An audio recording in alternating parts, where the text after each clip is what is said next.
He was watching her to catch her doing something wrong, but what he saw instead made him drop his coffee and fall to his knees. Jason Baker didn't trust people anymore, not after what he'd lost, not after who he'd buried, not after watching his little boy come home from the hospital, without the use of his legs. He had money, he had walls, he had cameras in every hallway, but what he didn't have was peace. And the moment Victoria Clark walked into his life, quiet and soft-spoken, something in him braced for the worst. She was too calm, too kind, too perfect. He'd seen that before. Every maid before her had come in with a smile and left with something that didn't belong to them. So he watched her, not just with his eyes, but through hidden cameras in nearly every room of the house, even the therapy room where his son spent most of his days. He told himself it was for safety, but if he was honest, it was fear. And then one night, something happened. He saw her kneel beside his son, not as a maid, not as an employee, but as if she was sent for something more. And when she whispered to the boy, when he smiled, Jason's world stopped. Because in that moment, he didn't just see her, he saw grace. But before we begin, click subscribe, like this video, and tell us where you're watching from. And if you've ever felt like God sent someone into your life at just the right time, this story is for you. The mountain air was sharp that morning, the kind that bit at your lungs and made silence feel heavier than snow. From the outside, Jason Baker's estate looked like a postcard.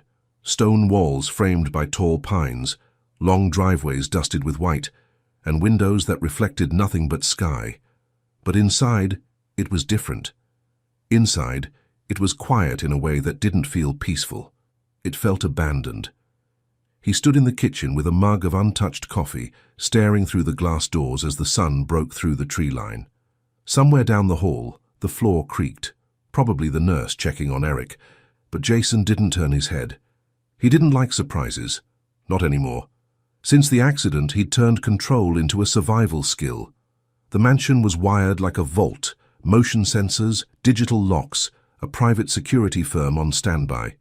Every hallway, every shared room, every entrance had a camera, except the bathrooms. And that was only because the lawyers insisted. He told himself it was for safety, but deep down, he knew. It was for control. Because if he could control the house, maybe the chaos would stay outside. Maybe grief wouldn't find its way in again. The truth was, the house wasn't a home anymore. It was a shield, a polished, hollow fortress.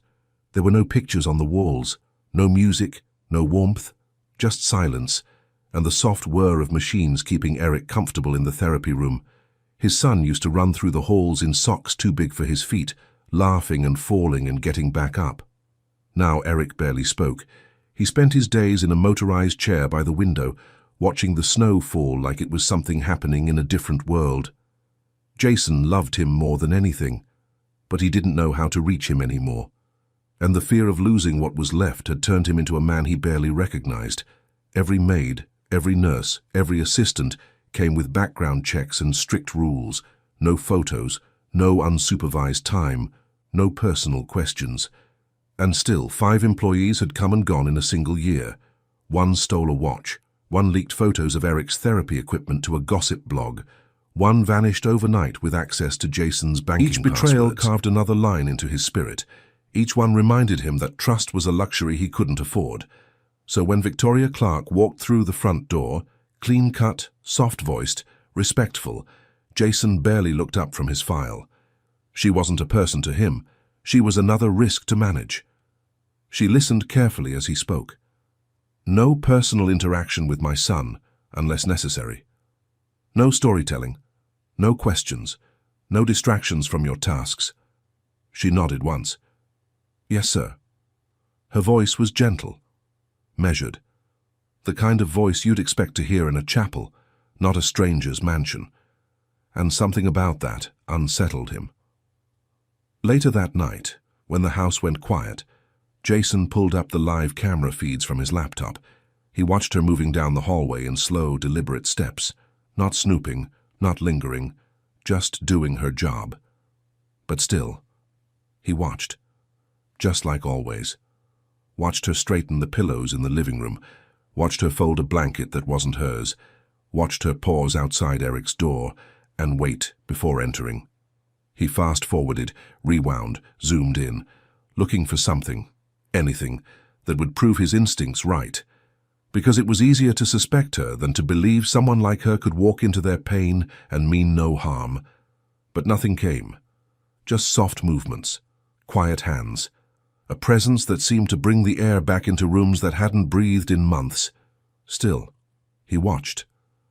Because fear doesn't give up easily, and hearts that have been broken don't trust grace the first time it knocks. What he didn't know yet was that God had already entered the house.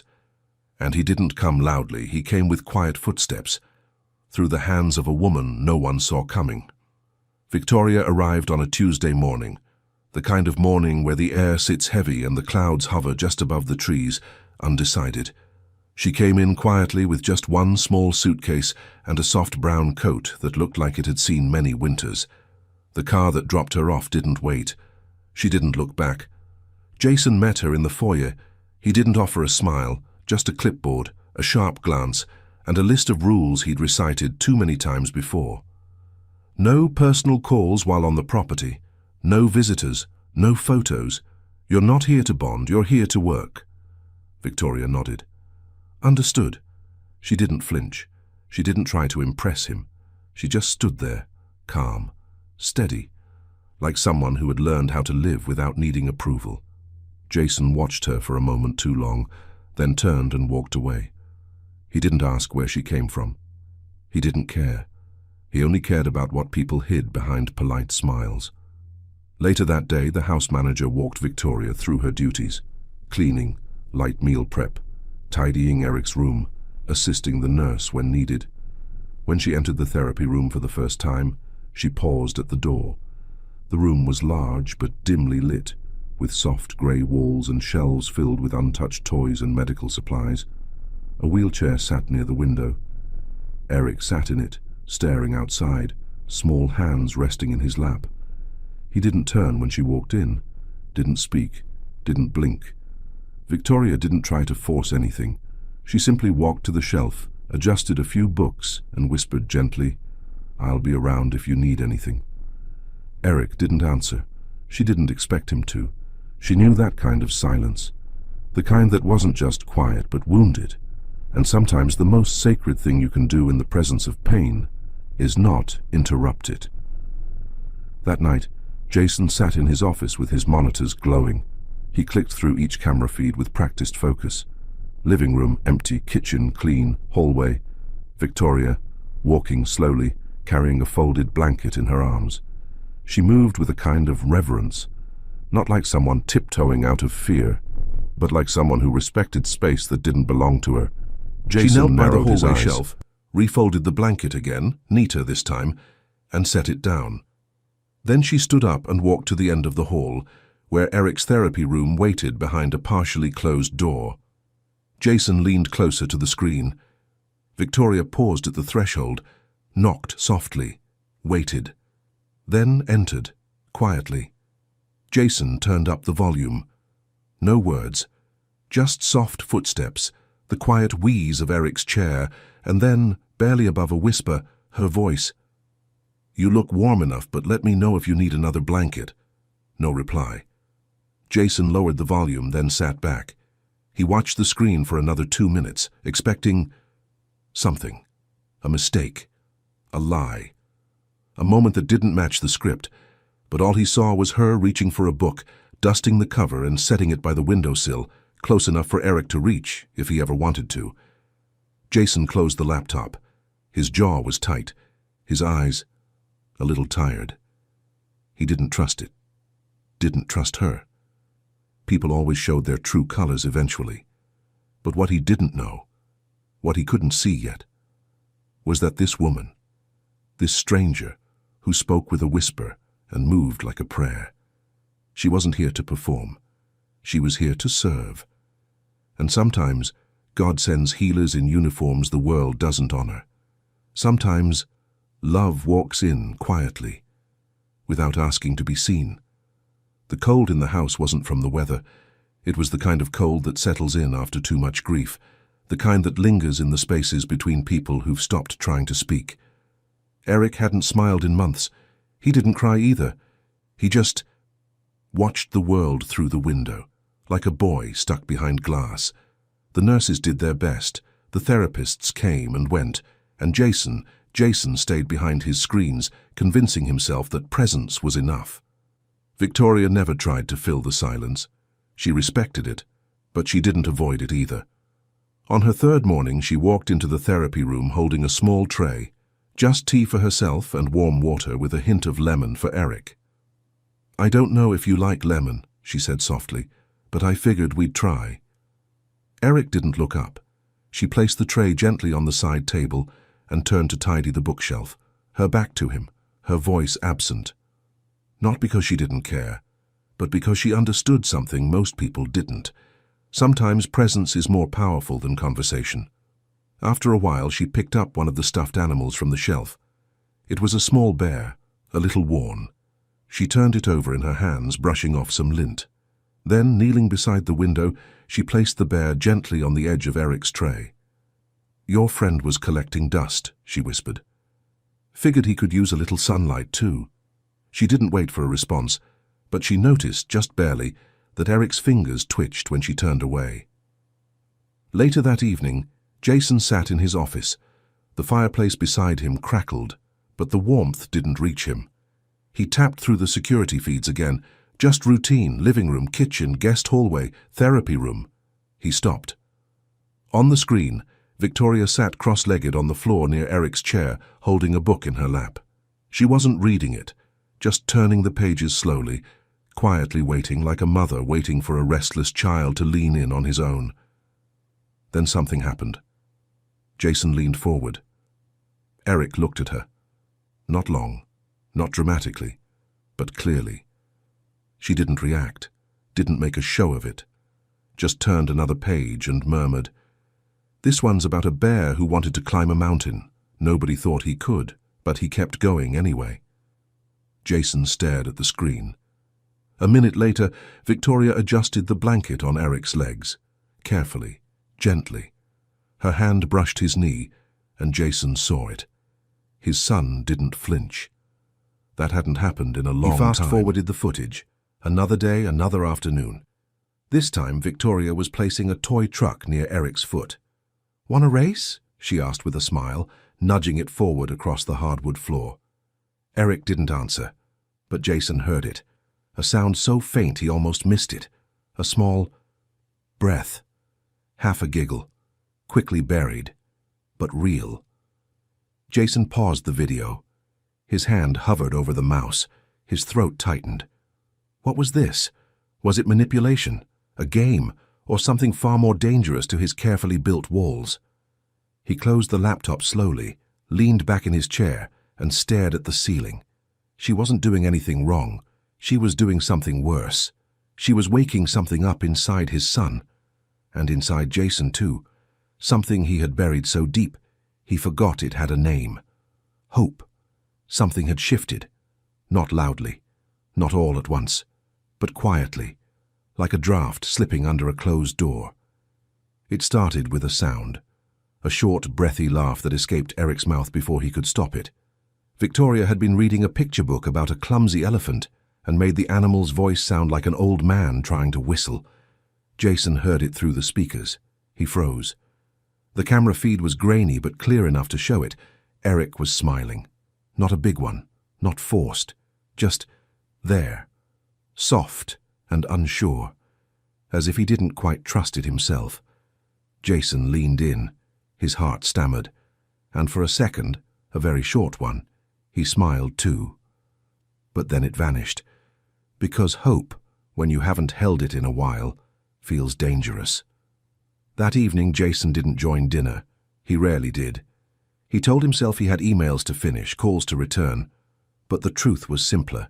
He didn't know how to sit in a room where his son might be happy again, without feeling like he didn't deserve it. He watched from the monitors instead, silently. Victoria helped the nurse serve a simple meal, mashed potatoes, grilled chicken, and apple slices arranged in the shape of a sun. Jason scoffed when he saw it. Too much effort, he thought. Too much time spent trying to make sadness into something cute. But then on screen, Eric picked up a slice of apple. Slowly. He turned it in his fingers, then looked at Victoria. "Thank you," he whispered. Jason's stomach tightened. He turned off the feed. The next day, Jason asked the head of security to double-check Victoria's background report. "Again?" the man asked. "It came back clean, sir." "Check again," Jason said.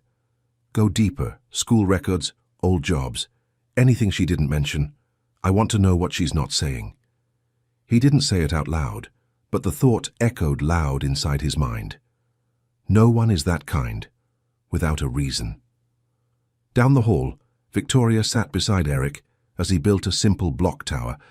His hands trembled sometimes, but he didn't quit. "Looks great," she said, not too loudly. "Want me to hand you the blue one?" Eric nodded. She placed it in his palm, gently. Her hand stayed a second longer than it needed to, and in that second something passed between them. Not words, not therapy, just presence, steady, kind, undemanding. Eric didn't pull away. Later, Jason walked into the room without knocking. Victoria straightened, a little startled. "I was just helping with—" "I saw," Jason said. His voice wasn't angry, but it was cold, controlled. "You don't need to entertain him," he added.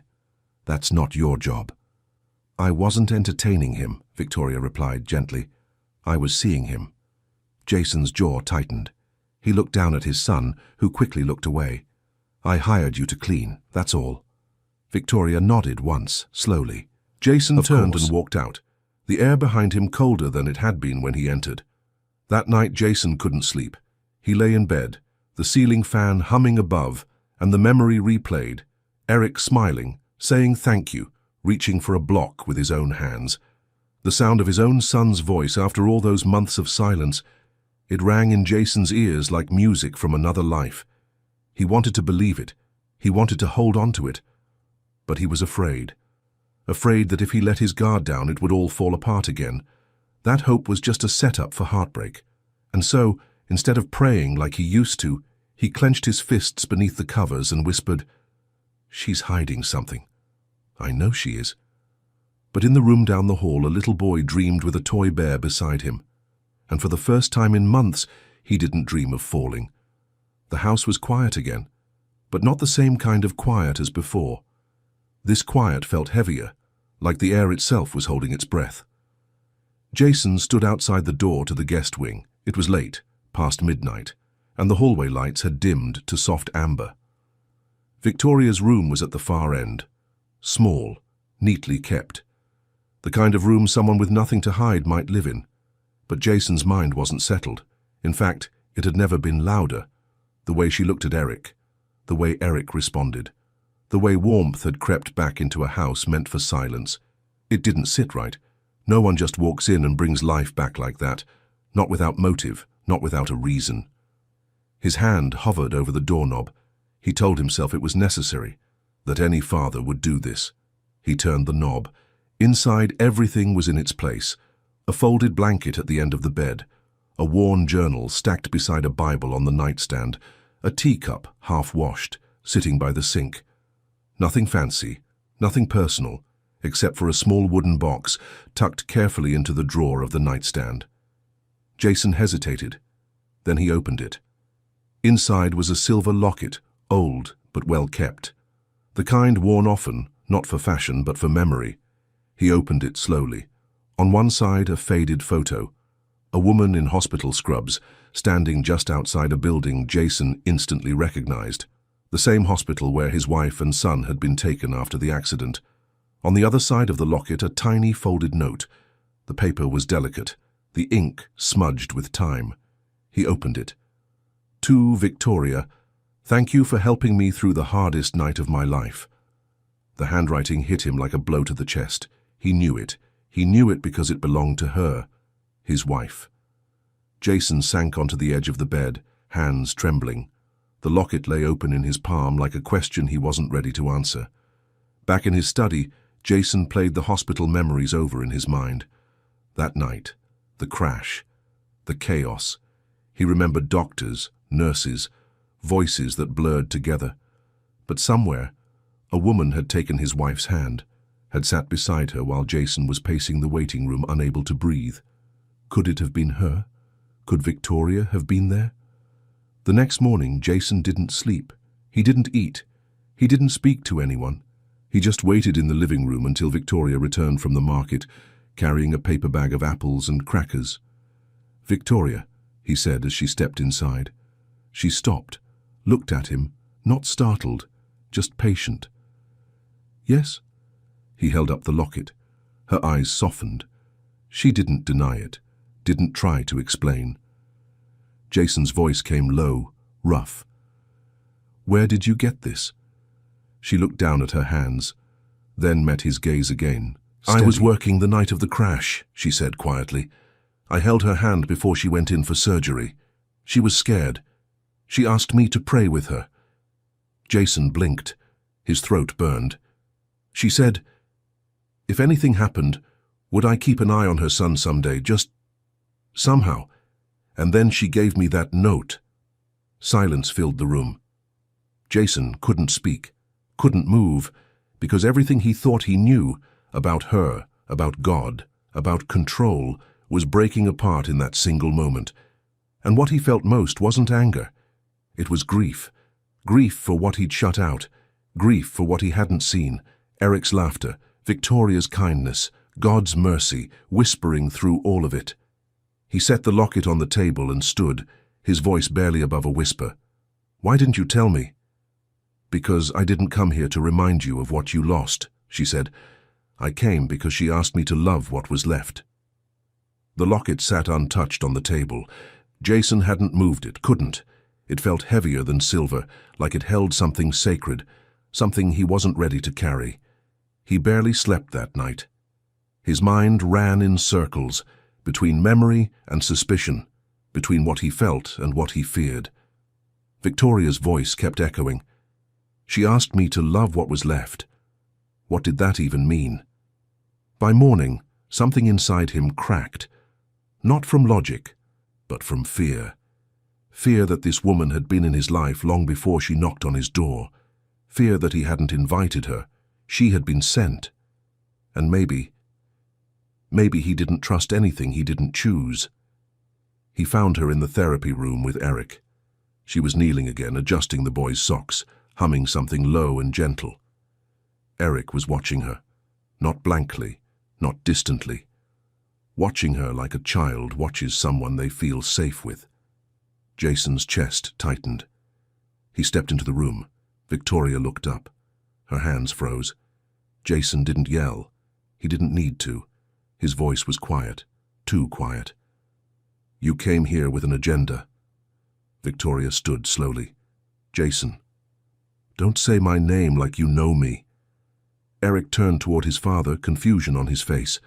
Jason pointed to the locket now dangling from her neck. "You came here because of that. Because of her. You knew exactly what you were doing." Victoria's eyes filled, but she didn't defend herself. "I didn't ask for this," she said softly. You got close to my son under false pretenses." "He needed someone," she said. "So did you." Jason's hands curled into fists at his sides. "Don't talk like you understand me." "I don't have to understand you," she said, eyes glistening. "But I was there. I sat with her. I prayed with her. And I made a promise I couldn't forget." "You made a promise to a dying woman," Jason snapped. "Not to me. You don't belong here." The words hung in the air like smoke from a fire that couldn't be undone. Victoria turned to Eric, her voice barely a whisper. "I'll come back if I can. I just need him to know this wasn't his fault." Eric's lower lip trembled. "Don't leave," he said, voice small. Jason closed his eyes. That sound, his son's voice, not weak, but pleading. It hit him harder than anything she'd said, but he stayed silent. Victoria nodded once, not to Jason, to Eric. Then she left. No bags, no protest, just quiet steps down the hallway, and the soft click of the front door closing behind her. That night, the house felt different again. Not silent. Hollow. Jason wandered through the rooms like a man trying to remember something he couldn't name. He walked into the therapy room. The bear was still on the windowsill, the block tower half-built, Eric's blanket folded neatly in the corner untouched. Jason sat in the chair beside his son's empty wheelchair and buried his face in his hands. For the first time in months, maybe years, he didn't feel in control. He felt lost. Down the hall, Eric refused to eat, refused to speak. When the nurse came in, he said one thing: "She's the only one who saw me," then turned away. Jason stood outside in the snow, under a sky full of stars he hadn't looked at in years. He felt the cold in his bones. And for the first time since the accident, he whispered a prayer. Not for forgiveness, not for strength, just for a second chance. The house was quieter than it had ever been.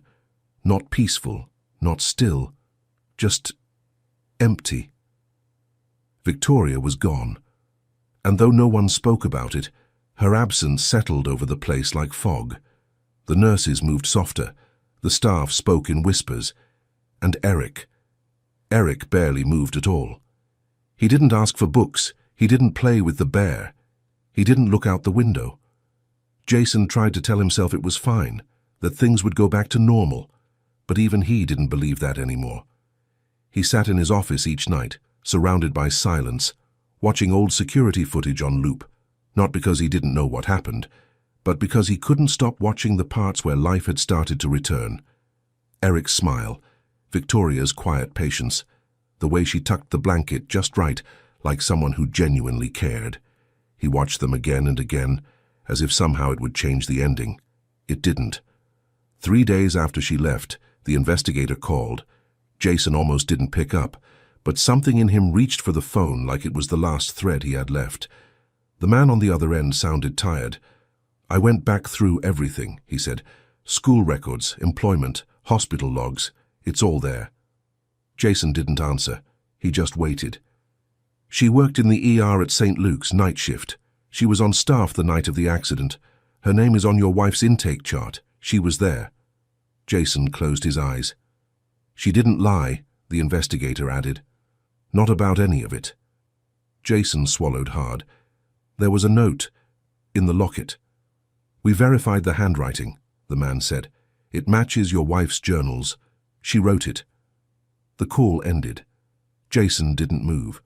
The locket was still on the table beside him. He picked it up now, slowly, and opened it again. There was that same photo, that same soft, fading message. "Thank you for helping me through the hardest night of my life." He read it 3 times, 4, and then, finally, the walls fell.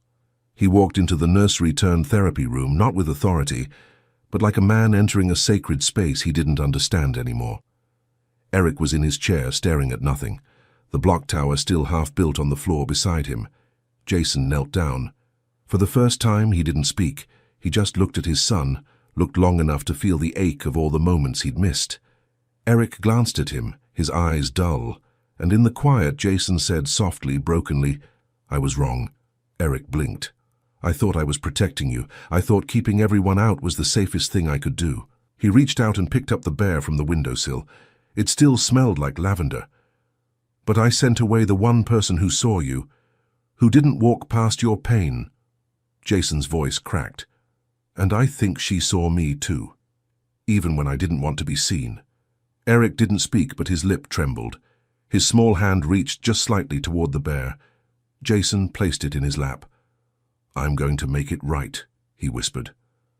That night, Jason drove. No driver, no security team, just him. Behind the wheel, past midnight, through the mountain roads, into Denver. He didn't even know what he'd say, didn't rehearse the apology. All he knew was this: he had pushed away grace, and now, by the mercy of God, he was going to ask if it would come back. It was almost dawn when Jason parked outside the apartment complex. The city looked different than he remembered, less sharp, less distant. Maybe it wasn't the city that changed. Maybe it was him. He sat in the car for a long time. No words rehearsed, no speech prepared, only the locket in his hand, and a heaviness in his chest that didn't feel like fear anymore. It felt like surrender. The building was simple: old bricks, clean windows, and a small wooden cross nailed above the front door. He hadn't noticed that before. Victoria opened the door on the second knock. She was in a sweater and jeans, hair pulled back, no makeup, just herself. She didn't look surprised. She didn't look angry. She just looked tired. Jason didn't speak right away. He couldn't. He held out the locket, still open in his hand. "I didn't come to explain," he said quietly. "I came to ask forgiveness." Victoria looked at the locket, then up at him. "I was wrong," he continued, "about everything. About you. About trust. About what my son needed." His voice caught. "About what I needed." She didn't reach for the locket, just listened. "I thought the cameras would protect us, that if I watched closely enough, I could stop anything bad from happening again." He looked down, but they didn't show me what mattered most. For a moment, neither of them said anything. Then Victoria stepped aside slowly. "Come in." The apartment was small, warm, and lived in. A candle flickered on the kitchen counter. A folded blanket sat on the couch. There was peace here, but not the kind you could buy, the kind you carried with you. Jason sat on the edge of a chair like a guest in a holy place. "I saw the footage again," he said. "The way you looked at him, the way he came alive with you." He rubbed his hands together. "I thought if I controlled everything, I could keep the pain away. But all I did was keep love out." Victoria's eyes filled, but she didn't let the tears fall. "I didn't come to your house to fix anything," she said. "I came because I promised her I would look after what mattered most, and somewhere along the way, I saw the boy, I saw the father, and I stayed because I cared." Jason nodded slowly. "She wrote about you," he said, "in her journal. Said you reminded her of hope." Victoria's lip trembled. She looked away. "I'm not asking you to come back right away," he said. "But Eric misses you, and I—" He paused, swallowing hard. "I miss who I was when you were there." She turned toward him now, finally. "I didn't leave to punish you," she said. "I left because trust has to go both ways." He nodded. "I know." They sat in the silence for a moment longer. Not tense, just full. Then Jason stood. "I'll wait, however long it takes." He placed the locket gently on the table and turned to go. As he reached the door, she spoke, softly. "How is he?" Jason turned back. "Quieter, but stronger, I think, like he's waiting for something to come home." 3 days later, the front door of the mountain house opened. Victoria stepped inside with her bag in one hand, the other pressed to her chest. She didn't say anything at first. Eric's face lit up like morning. He reached toward her, and for the first time since she left, his voice came steady. "You came back." She knelt beside him. "Only if you're still ready to walk to that window." He nodded. And just behind them, in the doorway, Jason stood watching, not from a screen, not behind a wall, but in person, present, whole, grateful. The cameras were gone. Jason had them taken down the day after Victoria returned. Every lens, every wire, every silent watcher. He didn't need them anymore. Not to protect, not to see, because now he was present. The house felt different, not louder, but alive. The quiet was no longer heavy. It was full, full of stories being read out loud, full of gentle laughter echoing down the hall, full of small, sacred sounds that had once gone missing. In the mornings, Victoria sat with Eric by the big front window, the one that faced the valley. She brought him hot cocoa in a red mug with a chipped rim and wrapped a blanket across his lap like it was a ritual. Jason watched them sometimes, not from behind a screen, but from the hallway, leaning against the wall, like a man slowly learning how to breathe again. He'd bring the cocoa himself now and then. He didn't say much, but his presence said enough. Eric was changing. He asked more questions now. He laughed, openly. He reached for things. Victoria encouraged small movements, little exercises, not because a miracle was promised, but because progress was possible. One afternoon she placed her hands gently on his arms. "You still want to make it to that window?" she asked. Eric nodded. Jason stood by the door, heart in his throat. With quiet determination, Eric pressed his palms to the arms of the chair and lifted, just slightly. Not far, not long, but enough. Jason's breath caught. Not from fear, not from sadness, but from gratitude. Because for the first time in a long, long time, his son was moving toward something again. That evening, Jason invited the house staff to gather in the great room. No instructions, no orders, just a warm fire, soft music, and something new in his voice. "I know this house hasn't always felt like home," he began. "Not even to me." He glanced at Victoria and Eric, seated side by side near the hearth. "But something happened here. Something I didn't plan, something I couldn't control." He paused. "Grace walked in when I wasn't ready for it, and it waited, patiently, until I was." There were no grand declarations, no speeches, just a man changed, and a boy, healing, and a woman, still quiet, still steady, still holding the room together without ever asking for recognition. In the weeks that followed, the mansion softened. Pictures returned to the walls, laughter returned to the halls, and the man who once lived behind locks and screens now walked room to room with open hands. He started praying again, not like before, with desperation, but with peace, not asking God to change what happened, but thanking him for who had come. On a warm afternoon near the end of winter, Eric and Victoria sat again by the window. This time Jason pulled up a chair beside them. Eric leaned against her shoulder, tired from therapy but proud. "You think Mom would be proud?" he asked. Victoria looked at him gently.